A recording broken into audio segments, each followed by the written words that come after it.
Hello everyone, I am back with another video and today's topic is Clapeyron equation and further we will discuss about Clausius-Clapeyron equation। तो Clausius-Clapeyron equation को derive करने के लिए पहले हम देखते हैं कि Clapeyron equation क्या होती है और हम उसे डिराइव कैसे कर सकते हैं। तो Clapeyron equation is an important equation applicable to the equilibrium between any two phases of the same substance।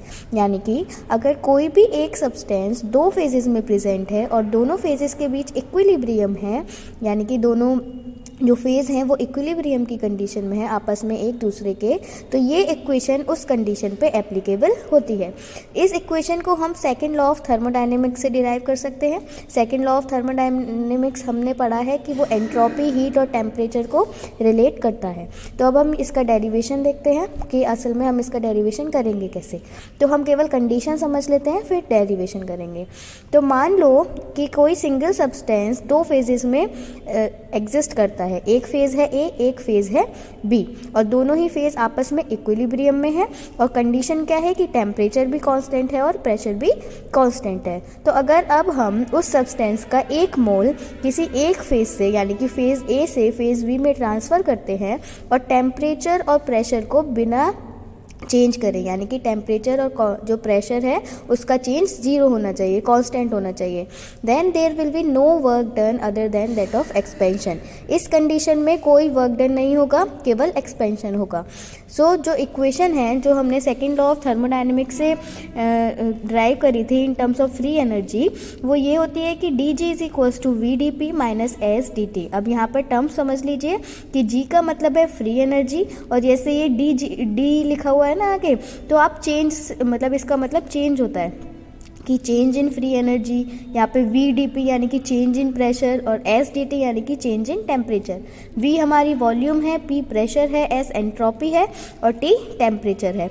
अब हमने माना हुआ है कि जो प्रेशर और टेम्परेचर है वो कितना है, ज़ीरो, यानी कि हमें उसे कांस्टेंट रखना है। तो चलिए देखते हैं आगे। तो देखिए हमारी जो इक्वेशन हमने सेकंड लॉ ऑफ थर्मोडायनेमिक्स से ली है in terms of free energy, वो है d G is equals to V D P minus S d T. अब हमें पता है कि जो डी पी है वो ज़ीरो है और जो डी टी है वो ज़ीरो है, यानी कि चेंज इन प्रेशर ज़ीरो है, चेंज इन टेम्परेचर ज़ीरो है। तो इससे क्या होगा कि मैं यहाँ पर भी ज़ीरो पुट करूँगी, यहाँ पर भी ज़ीरो पुट करूँगी, तो जो डी जी होगा वो भी ज़ीरो हो जाएगा, यानी कि फ्री एनर्जी में जो चेंज होगा वो ज़ीरो हो जाएगा। अब अगर मैं इसे और तरीके से लिखना चाहूँ तो मैं ये भी लिख सकती हूँ कि G B minus G A is equals to zero. कहने का मतलब है कि फेज़ बी में और फेज़ ए में जो फ्री एनर्जी का चेंज है उसमें जो डिफरेंस है वो कितना है, ज़ीरो है। ठीक है, अब देखो हमारी जो इक्वेशन थी डी जी बराबर B d P minus S d T. अब हम अगर फेज़ के हिसाब से लिखना चाहें तो फेज़ ए के लिए लिख सकती हूँ मैं डी जी ए बराबर we A D P minus S A D T. ऐसे ही फेज़ बी के लिए लिख सकती हूँ मैं डी जी बी बराबर B P D P minus S B और डी टी। ठीक है, अब मान लो इसे मैंने फर्स्ट इक्वेशन मानी, इसे मैंने सेकंड इक्वेशन मानी। तो अब अगर मैं सेकंड में से फर्स्ट को माइनस कर दूँ, क्या करूँ, सब्ट्रैक्ट फर्स्ट फ्रॉम सेकेंड, तब क्या मिलेगा मुझे, D G B minus D G A बराबर V P D P minus S B D T और फिर माइनस फर्स्ट वाली V A D P minus S A D T. ठीक है, ये मिल गया अब हमें। अब हमने क्या करा, हमें पता था कि जो चेंज है दोनों फेजेस के बीच वो कितना है, ज़ीरो। देखो यहाँ पर ज़ीरो लिखा हुआ है हमने, तो जो चेंज है वो कितना है, ज़ीरो। तो zero is equals to V B d P minus S B D T minus, अब ये माइनस साइन ब्रैकेट के अंदर जाएगा, ये वाली चीज़ प्लस हो जाएगी। ठीक है, minus V A D P minus S A D T. अब अगर हम इसे माइनस को ब्रैकेट में ना भी ले जाना चाहें तो हम ऐसा भी कर सकते हैं कि जैसे ये माइनस है, ये माइनस था, इस पूरे हिस्से को हम इधर अगर शिफ्ट कर दें तो ये पूरी चीज़ प्लस में चली जाएगी। तो अगर मैं लिखूँ V A D P minus S A D T is equals to V B d P minus S B D T. ठीक है, अब देखो ये वाला टर्म और ये वाला टर्म एक तरफ कर लेते हैं, ये वाला टर्म और ये वाला टर्म एक तरफ कर लेते हैं, तो V A D P minus V V D P is equals to minus S B D T और plus S A D T. तो अगर मैं इसमें से कॉमन लेना चाहूँ तो ये हो गया V B minus V A और डी पी बराबर S B minus S A D T. अब ये माइनस के साइन में कंफ्यूज मत होना, जब मैंने इसे उल्टा किया होगा, जब मैंने इसे बी वी को आगे लिखा है तो यहाँ पे आया होगा माइनस साइन, ऐसे ही यहाँ पर आया होगा माइनस साइन, तो मैंने उस माइनस से माइनस को कैंसिल किया है, इसलिए बी वी माइनस बी है और S B minus S A है। तो ये क्या हो गया, चेंज इन वॉल्यूम, ये क्या हो गया, चेंज इन एंट्रोपी। तो ये हो गया डेल्टा वी डी पी और डेल्टा एस डी टी। इसे मैं और किस तरीके से लिख सकती हूँ, d P by d T is equals to delta S by d V. अब डेल्टा एस भी हमें पता है क्या है, चेंज इन एंट्रोपी है, डेल्टा वी भी हमें पता है क्या है, चेंज इन वॉल्यूम है।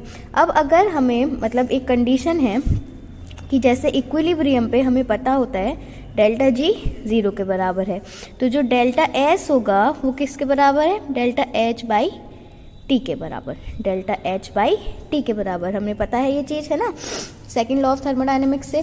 फिर इसमें अगर मैं ये एस की वैल्यू अगर मैं इस इक्वेशन में लगा दूं तो क्या आएगा, d P by d T is equals to delta H T delta V. ये हो गई हमारी क्लैपेरॉन इक्वेशन, क्लैपेरॉन इक्वेशन। अब इसी इक्वेशन से हम आगे डिराइव करेंगे क्लॉसियस क्लैपेरॉन इक्वेशन। चलिए, तो ये है हमारी क्लैपेरॉन इक्वेशन। अब मान लो कि जो इक्विलिब्रियम है वो किस किस के बीच में है, लिक्विड और वेपर के बीच में है, तो इसलिए मैंने यहाँ जो चेंज इन वॉल्यूम था उसकी जगह V B minus V L लगाया है, यानी कि वेपर का वॉल्यूम एंड लिक्विड कंडीशन का वॉल्यूम। कंडीशन मतलब यहाँ पर फेज से है, ठीक है।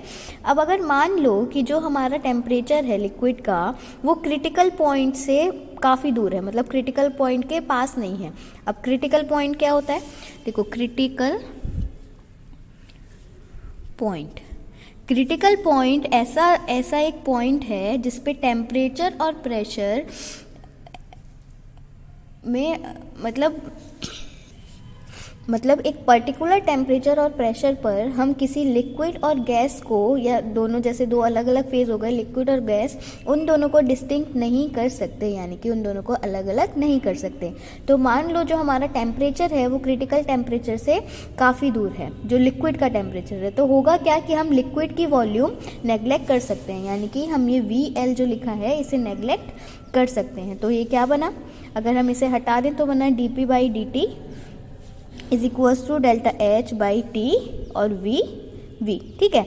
अब ये जो प्रेशर है ये टोटल प्रेशर चल रहा था अब तक, लेकिन अब हम इसमें लेंगे पार्शियल प्रेशर या फिर कह सकते हैं वेपर प्रेशर। तो हम इसे P को स्मॉल p से रिप्लेस कर दें, तो ये हो गया d small p by d T is equals to delta H V और डेल्टा टी वी, वो डेल्टा टी नहीं केवल टी और वी। अच्छा, यहाँ पे ये जो वी लिखा हुआ है ये अब हो गया एंथैल्पी ऑफ वेपराइजेशन, ठीक है। अब जैसा कि हमें पता है जो पीवी होता है is equals to R T होता है ना, PV equals to R T होता है। तो हमने इसी इक्वेशन में इसे सब्सटीट्यूट किया, d P by d T is equals to P delta H V by R T square, H V R T square. अब हमने किया क्या है, इस v वाली जगह की मतलब वॉल्यूम वाली जगह लगाया है आर टी बाई पी, तो वही किया है, v की जगह आर टी बाई पी लगाया है, एक t पहले ही था इसलिए यहाँ पे आर टी स्क्वायर हुआ है। नाउ इसके आगे भी था p,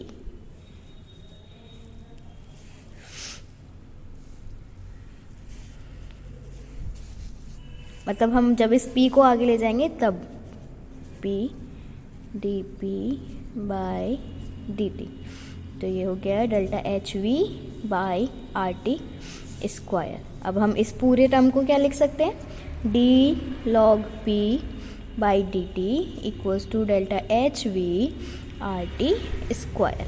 अब ये एक फॉर्म है क्लॉसियस क्लैपेरॉन इक्वेशन की। इसके बाद हम इसकी इंटीग्रेटेड फॉर्म निकालेंगे इंटीग्रेशन करने के बाद। तो अगर मान लो कि जो हमारी लिमिट्स हैं वो हमने T1 और T2 ली टेम्परेचर के लिए, और प्रेशर के लिए ली P1 और P2। ठीक है, इंटीग्रेशन के लिए हमें पता है लिमिट्स लेनी होती हैं। तो लिमिट जब हम इस पे लगाएंगे तो हमने लगाया P1 से P2 d log P, dt हम इधर वाली जगह भेज देंगे। तो ये हो गया T2 by temperature HV RT square dt। इसके बाद क्या करा, हमने लिमिट खोली। लिमिट खोलने से मतलब है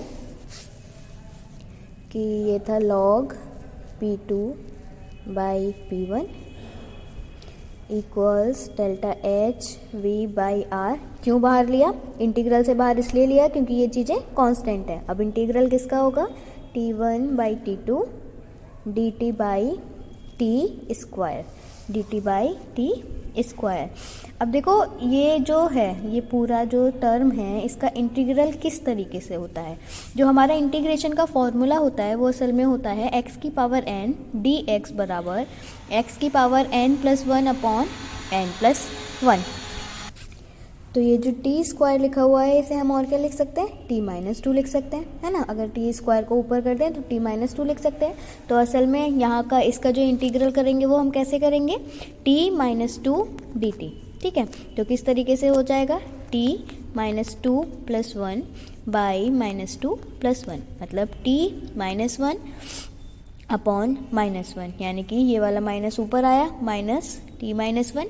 अब किसी की पावर माइनस में होती है तो उसे हम रिवर्स करके लिख सकते हैं, यानी कि माइनस 1 बाई टी। ठीक है, तो इसका इंटीग्रल कितना आएगा, माइनस 1 बाई टी। तो log P2 by P1 equals delta H V by R, limit T1 से T2 तक and minus 1 by T. Minus को हम बाहर रख लेंगे और हम क्या लगाएंगे, लिमिट लगाएंगे। log P2 by P1 delta HV 2.30 R then 1 by T1 minus 1 by T2।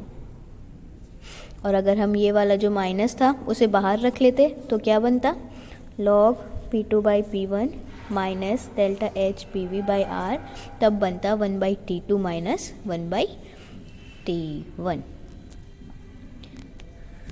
ठीक है, आप कोई सी भी इक्वेशन समझ सकते हो जिससे आपको इजी पड़े। अगर माइनस अंदर ही रहकर इसमें लिमिट लगाओगे तो उल्टा हो जाएगा, और माइनस बाहर रख के कॉमन लेके लगाओगे तो फिर T2 माइनस T1 ही होगा। ठीक है, upper limit minus lower limit होती है। अब ये हो गई हमारी एक फॉर्म इस इक्वेशन की।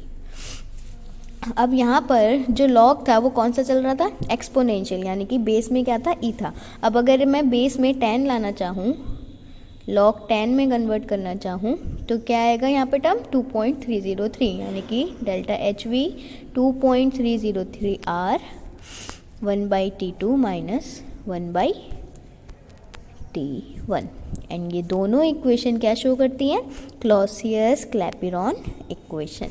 These are the equations of Clausius Clapeyron equation. Further मैं इसे लॉन की टर्म्स में भी लिख सकती हूँ, ln P2 by P1 equals minus delta H V by R 1 by T2 minus 1 by T1।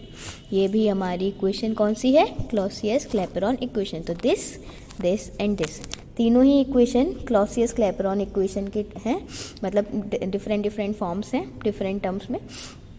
तो ये थी हमारी क्लॉसियस क्लैपेरॉन इक्वेशन, बहुत इंपॉर्टेंट इक्वेशन है। और सबसे पहले हमने इसमें क्लैपेरॉन इक्वेशन को डिराइव किया था, उसके बाद हमने उसी से क्लॉसियस क्लैपेरॉन इक्वेशन को डिराइव किया है। That's all for today. आपको जो भी टॉपिक और समझने हो आप कमेंट सेक्शन में बता सकते हैं। वीडियो से रिगार्डिंग कोई प्रॉब्लम हो तो आप कमेंट सेक्शन में बता सकते हैं, मैं फिर से समझाने की कोशिश करूँगी। आई होप आपको सब समझ आया होगा। Thank you.